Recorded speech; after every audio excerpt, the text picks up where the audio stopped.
ಸ್ನೇಹಿತರೆ ನಮಸ್ಕಾರ. ಈ ದಿನ ನಾವು ಕನ್ನಡ ವ್ಯಾಕರಣದಲ್ಲಿನ ವಿರುದ್ಧಾರ್ಥಕ ಪದಗಳ ಕುರಿತು ನೋಡಿಕೊಳ್ಳೋಣ.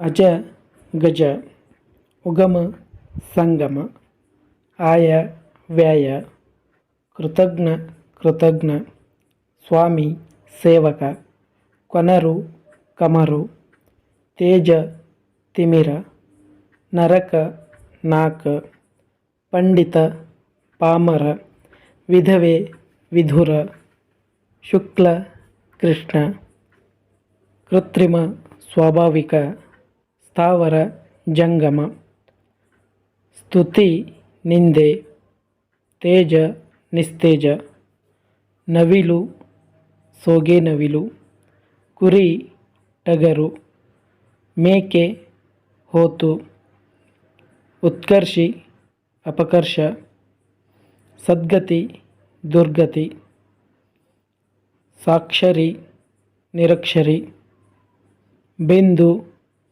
ಸಿಂಧು,